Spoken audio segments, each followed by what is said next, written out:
Thank you so much. That was beautiful. Good morning. Congratulations, you're here.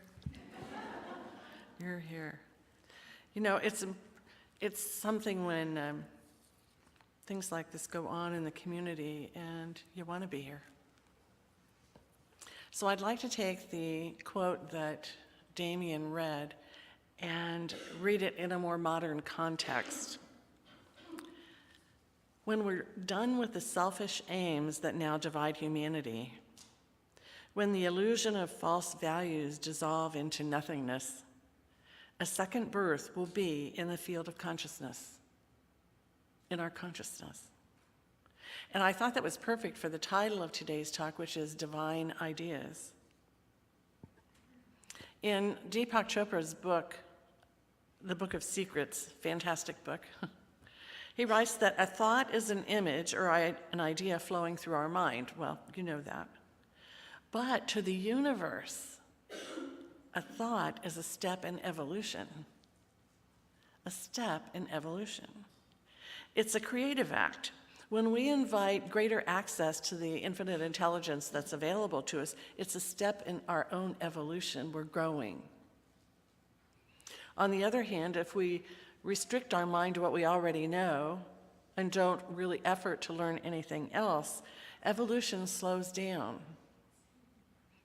So when we invite greater creativity, we're moving forward in the evolution of humanity. And if we're using old solutions to solve new problems, we're slowing down evolution. And each of us participates a little bit to the evolution of humanity, or not. But we can invite evolution in. We can invite greater knowledge into our lives. If we continue just to use a little bit of our knowledge, evolution slows down. And that's why so much continuing education is given here. The list of classes for September, it feels a little over the top, but really it's that part of the evolutionary growth of each one of you that participates in those classes. And it's valuable not just for us individually, but for us as a community and for us as humanity. I like the way Holmes put it. The universe has a stake in what choices we make. There's overwhelming evidence that the universe prefers evolution and supports that. So there's this infinite potentiality out there, infinite creativity, and I visualize it kind of as a door, whatever color door that you might think of. And if we're conscious of it, we can open that door and invite intelligence and creativity into our lives in a greater way. And you know, behind that door, that's where big ideas live. And it's up to us if we want to invite one of them in. Now, I remember Dr. Andrea, when she was here, she always had great ideas, and finally she would have so many ideas, she said, you know, here comes another one, I'm just going to sit down and let it pass. And I thought that was very wise. Because I can wake up in the morning and have 20 ideas and go, wait a minute, I only have 20 minutes. What am I going to do with all these ideas? But there are times when I want help. And so I open that door by getting my yellow tablet out and my purple pen. And I just sit there and I formulate my question. What is it I want some help with? And I listen and I start writing and just write and write and write and write. And after a few minutes, the ego gives up and some really juicy things come forward. And then I can see, do I want to take a little step in that direction or a big step in that direction? Because sometimes these ideas are so big that it can scare me, it could scare anybody. But is there a piece of it that I could do to move forward? Just to move forward a little bit. Well, with the car fire, Marilyn mentioned to me that she knew some people at SHASCOM, the 911 center, that were having some challenges with the hundreds of panic calls they received. And I thought, oh gosh, what could I do to help even just a little bit? I went, I know, I've been putting these healing booklets out about quarterly. I can rewrite one for SHASCOM, for the dispatchers. So I did that and I gave it to Marilyn. She tweaked it a little bit and and I emailed it to the operations manager over there. I said, this is just an idea, one little way we could help. And she emailed back immediately, we reviewed it, can you bring 34 brochures tomorrow? Of course. She said, I'll even give you a tour. That was the best part. The tour of that facility will just blow your mind, the sophistication and the interconnection of all those people. So that's going to be part of our community outreach from now on. I'll do a quarterly brochure for SHASCOM.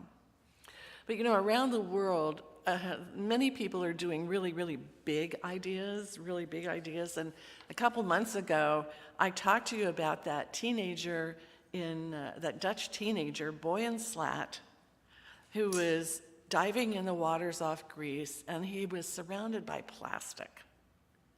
And he was so incensed. He said, I'm going to do something about this. He devoted his life since that time to cleaning up plastic in the ocean.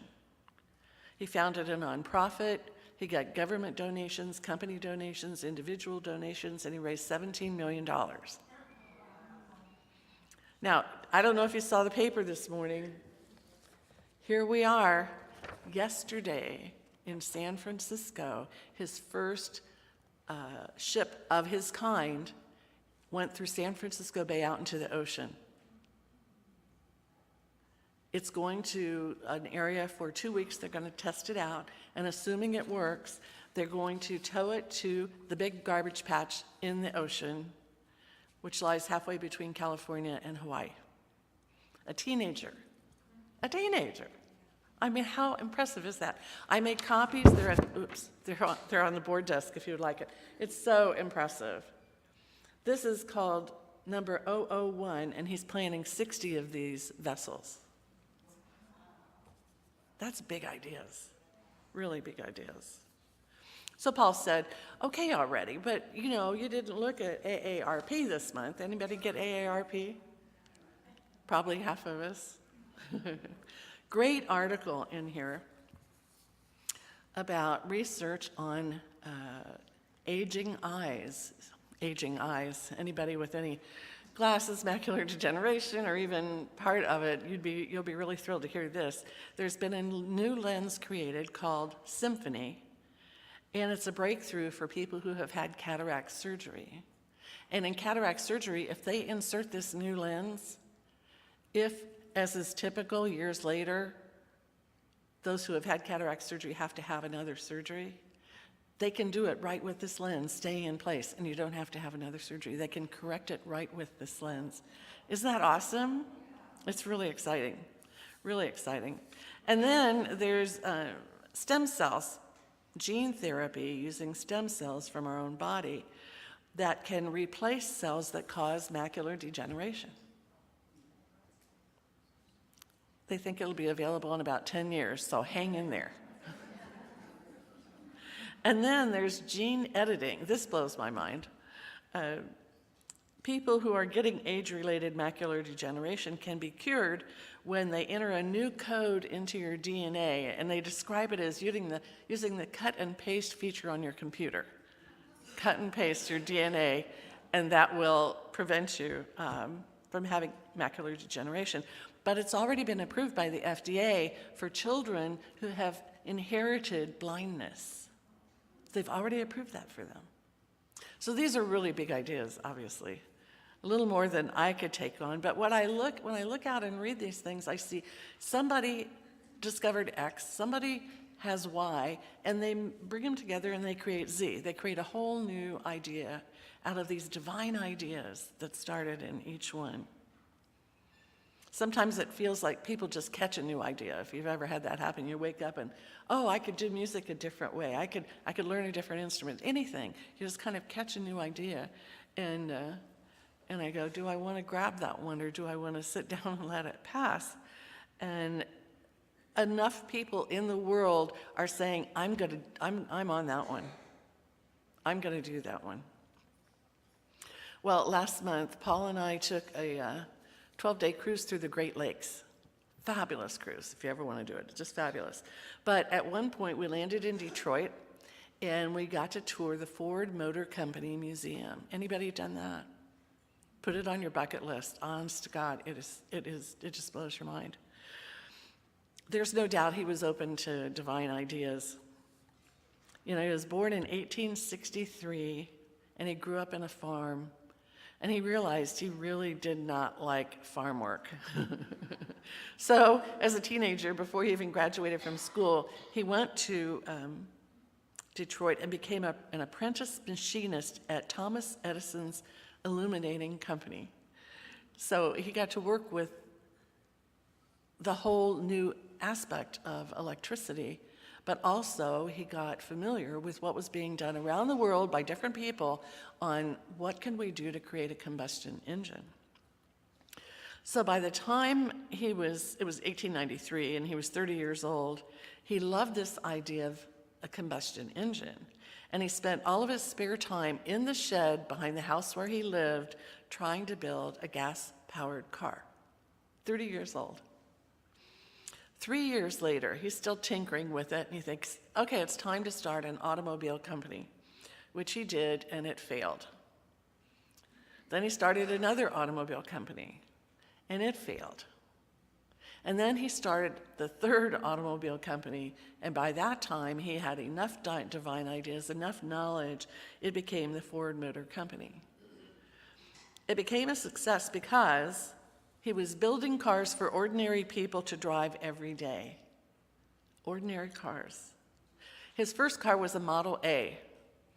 I don't know how many between Model A and Model T, there must have been a few, but his first one was Model A, and it revolutionized the whole industry because he required precision manufacturing. He had standard parts, but then he also had interchangeable parts. So from the Model A to the next one, they could interchange the parts. And he put it on a moving assembly line. So from the start to the finish, here comes the car. Revolutionary. And in 1908, the Model T fulfilled his dreams. And here was his dream, and I ask you to listen to this. I will build a motor car for the great multitude, constructed of the best materials, by the best men to be hired, with the simplest designs that modern engineering can devise, so low in price that no man making a good salary would be unable to buy one, and enjoy with his family the blessings of hours of pleasure in God's great open spaces. Divine ideas. One man. Incredible. Between 1908 and 1927, Ford Motor built over 15 million Model Ts, and they could go up to 40 miles an hour, which I thought was cute. One ad for the Model T read, "No car under $2,000 offers more, and no car over $2,000 no car over $2,000 offers anything more except the Trimmins." The Model T had the longest production run for any one model for 55 years. They held the record until the Volkswagen Beetle surpassed them in 1972. I just think that's amazing. So, of course, I had to buy his book, Today and Tomorrow. Great book. And he wrote in that book, the secret to life is open to those who think. Too many people swarm in other people's ideas, and they forget their own thinking, because thinking is the hardest work we can do. Now, I would say it's not the hardest if we ask for divine guidance, but then he probably didn't want to put that in his book. Thinking calls for facts. Facts are found by digging, and he who's gathered this power is well equipped for life. I love facts, and where I dig is in my library, which is why I bring these great things that I find incredibly amazing to you. But there's another person who captured this divine idea, and it's the founder of this philosophy, religious science, and the author of our book, The Science of Mind. And that person's Dr. Ernest Holmes. 4 books have been written about him, friends, students, teachers. who knew him in different aspects, and I've got all four. And my favorite is Open at the Top. And, as a young man, Holmes had no real affinity for religion, but he was eager for knowledge. And he found school so dull that he left before he graduated. And he went to Boston and decided he'd be a platform speaker and an entertainer. In those days, though, early 1900s, platform speakers were welcomed in communities all around the country because it was before theaters. That was the entertainment. So he studied at Boston Library, and he discovered books he did not know existed. Ralph Waldo Emerson inspired him greatly. Quimby, Larson, Mary Baker Eddy, Christian Science. He read every sacred text and everything he could find on metaphysics, philosophy, science, and religion. That's a really eager mind. Through all this, he developed a healing technique called spiritual mind treatment, which is our form of affirmative prayer. Then he moved to Los Angeles to be closer to his brother. And there he found the books of Troward, Thomas Troward. And here's what he said. He eclipsed anything he had ever read. And soon he was applying it, teaching it, and the rest is history. I don't know if you feel like Troward eclipsed anything you ever read. It's a thick book, it's a little book. But he'll have a whole paragraph that's one sentence. And so my fun in Troward is dissecting it all. And you can get 4 or 5 really big ideas in one sentence of Troward's work. It's just phenomenal. So anyway, soon, good old Ernest Holmes was teaching this all over Los Angeles. And he defined religious science as this: the correlation of laws of science, opinions of philosophy, and revelations of religion applied to human needs and aspirations. Sounds pretty user-friendly. He was clear he didn't make it up. It was just a synthesis of everything he had learned. He never said it was better than any religious belief, but he wanted something practical, down to earth for everyday living. And that's what we have. He believed this philosophy should be open at the top for new insights, for new divine ideas. And it sure is. And it's captured the minds of so many people in the media today. His last talk was at Asilomar in 1959 before he died. And it was entitled Sermon by the Sea. He told everyone that the role of religious science, as written in our text, could contribute to a worldwide rebirth. That was in 59, and I believe it still applies today. He said, science of mind is the most direct impartation of divine wisdom that has ever come into the world because it incorporates the precepts of Jesus, Emerson, and Buddha, and all of the rest of the wise. We have discovered that which is the great, the good, and the wise have sung about and thought about, and also had direct contact with. So in this most famous talk, I wanted to share 3 key points with you and to think about it in your life. He said, find me one person who is for something and against nothing, who's redeemed enough not to condemn others, and I will find another Savior, another Jesus, an exalted human being.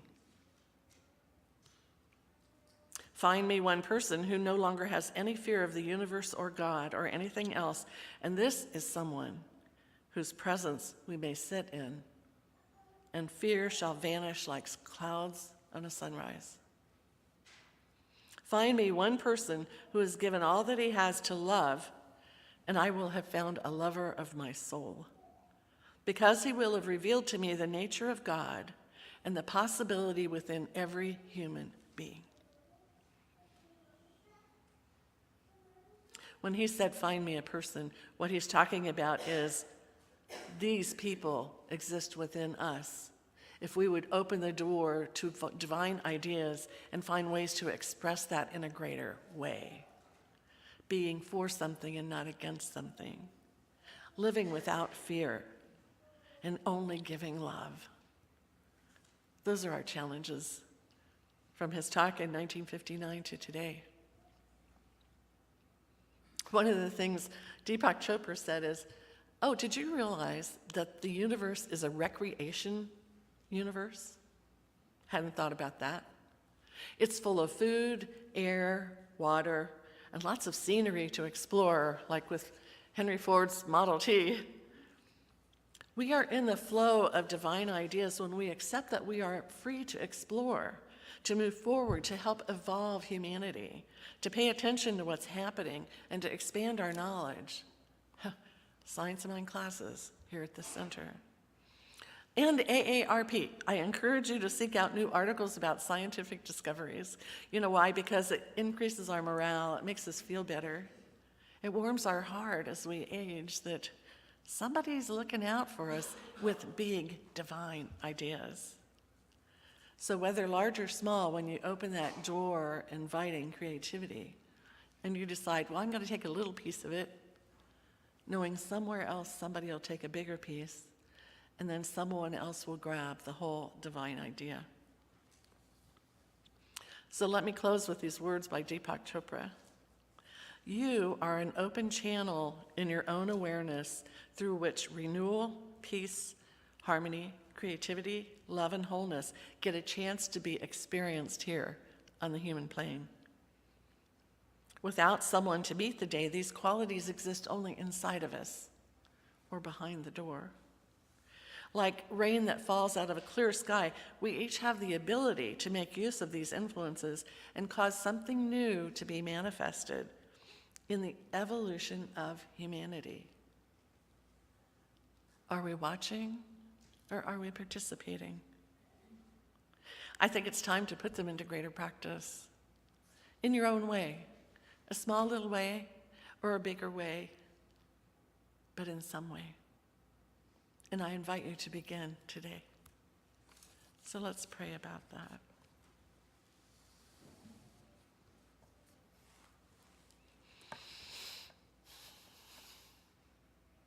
In this recreation universe, I am just so thrilled to realize in a different way today how free I am and how free everyone is to expand, to grow, to study, to investigate, to look for new ideas, new ways of being, and not just repeat the past. I accept and know for everyone here that as we participate in life in just that way, things change in a big way. Every big project begins with a first step, and every little project does too. So I accept for you, if you're willing to be part of the evolution of humanity, to be part of the solution. There's so many that are needed. And I give great thanks that I recognize this now. I recognize this recreational universe. I recognize the door behind which unlimited creativity stands ready to be part of our lives.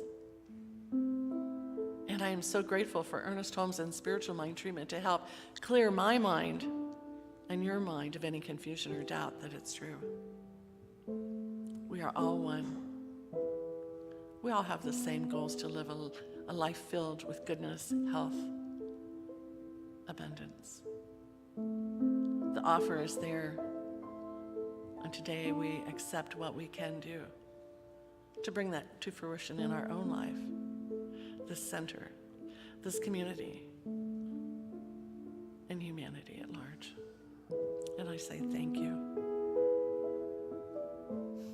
I bless it all. And so it is.